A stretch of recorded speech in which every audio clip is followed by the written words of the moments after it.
Astro நண்பர்களே வணக்கம். சனி வக்கர நிவர்த்தி அடைகிறார். குரு பகவான் வக்கரமாக கடக ராசியில் இருக்கிறார். இவ்விரண்டையும் சேர்த்து நாம் பலன்களை பார்க்க போகிறோம். சில ராசிக்காரர்களுக்கு பாதகம், சிலருக்கு சாதகமாக இருக்கும். அதை பற்றி நாம் பார்க்க போகிறோம். மீன ராசியில் உள்ள சனி பகவானை குரு பகவான் தன்னுடைய 9ஆம் பார்வையால் பார்க்கிறார். அன்புள்ள கன்னி ராசி அன்பர்களே வணக்கம். கன்னி ராசி அன்பர்களுக்கு சனியின் வக்கர நிவர்த்தி பலனையும் குருவின் வக்கர நிலையினையும் இரண்டையும் இணைத்து நாம் பார்க்க போகிறோம். சனி பகவான் மீன ராசியில் வக்கர நிவர்த்தி அடைகிறார். குரு பகவான் கடக ராசியில் வக்கரம் அடைந்திருக்கிறார். சனி வக்கர நிவர்த்தி அடைந்து 7ஆம் இடத்தில் கண்ட சனி ஆகிறார். அனைத்திலும் கவனம் தேவை. உடல்நிலை, மனநிலை, தொழில்துறை, உத்தியோகம் அனைத்திலும் கவனம் தேவை. சனி தன் 3ஆம் பார்வையாக 9ஆம் இடமாகிய ரிஷப ராசியை பார்க்கிறார். பெற்றோர்கள் உடல் நலனில் கவனம் தேவை. 7ஆம் பார்வையாக கன்னி ராசியை பார்க்கிறார்.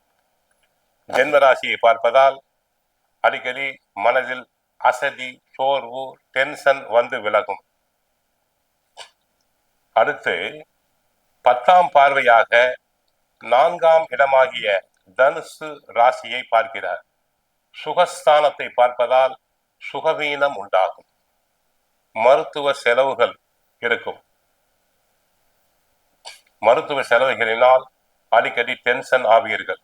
ஆகவே சிறு உடல் நோய் என்றாலும் உடனே மருத்துவரை சென்று சந்திப்பது நன்மை. ஆக சனி வக்கர நிவர்த்தி அடைந்தால் கூட நன்மை இல்லை. கண்ட சனி. வண்டி வாகனத்தில் செல்லும் போது கவனமாக செல்லுங்கள். அடிக்கடி வாகனம் பழுதுபடும், விபத்து ஏற்பட காரணம் உண்டு. குருவை பொறுத்தவரை தற்சமயம் வக்கரமடைந்து லாபஸ்தானத்தில் இருக்கிறார். 5ஆம் பார்வையாக 3ஆம் இடமாகிய விருச்சிக ராசியை பார்க்கிறார். சகோதர ஒற்றுமை பெருகும். 7ஆம் பார்வையாக 5ஆம் இடமாகிய மகர ராசியை பார்க்கிறார். 9ஆம் பார்வையாக மீன ராசியை பார்க்கிறார்.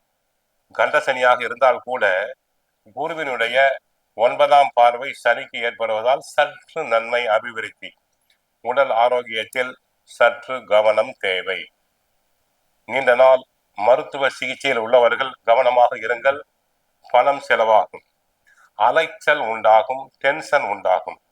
குடும்பம் பொருளாதாரத்தை பொறுத்தவரை அசையும் அசையா சொத்துக்கள் வாங்கலாம். குரு பயிற்சியினால் குரு வக்கரமாகி சாதகமாக இருப்பதால் சிலர் அசையும் அசையா சொத்துக்களை வாங்கலாம். கணவன் மனைவி இடையே சிறு சிறு கருத்து வேறுபாடு உண்டாகும். அதிகம் பேசுதல் கூடாது. கொடுக்கல் வாங்கலில் கவனம் தேவை. யாருக்கும் முன் ஜாமீன் தரக்கூடாது. கடன் கொடுத்தலும் கூடாது, வாங்குதலும் கூடாது. தொழில் வியாபாரத்தில் ஓரளவு நன்மை. உத்தியோகத்தில் தங்களுடைய உழைப்புக்கேற்ற வருமானம் வரலாம். மற்றவருடைய வேலையும் சேர்த்து செய்து புகழ் பெறுவீர். அரசியலை பொறுத்தவரை சிறு சிறு சோதனைகள். கட்சிக்குள் தங்களுக்கு நியாயமாக கிடைக்க வேண்டிய பதவி உயர்வு தாமதமாகலாம், தடங்கலாகலாம். கட்சிக்குள் தங்களின் ஆலோசனைகள் ஏற்கப்பட மாட்டாது. விவசாயத்தை பொறுத்தவரை சுமார் கையை கடிக்காது. மகசூல் அந்த அளவுக்கு எதிர்பார்த்த அளவுக்கு அதிகமாக இருக்காது. கலைஞர்களுக்கு சிறிது நன்மைகள், ஒரு 50% நன்மைகள் தான். அதிக வருமானம் என்று நாம் சொல்ல முடியாது. பெண்களுக்கு குடும்பத்தில் அவ்வப்போது உரசல் வரும்.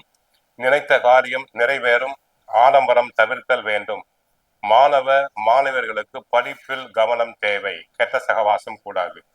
ஒவ்வொரு வாரமும் வியாழக்கிழமையில் நவ கிரகத்தில் உள்ள குரு தட்சிணாமூர்த்தியை வழிபடுங்கள். சனிக்கிழமைகளில் ஆஞ்சநேயர் வழிபாடு சிறப்பு. வாழ்க வளமுடன்.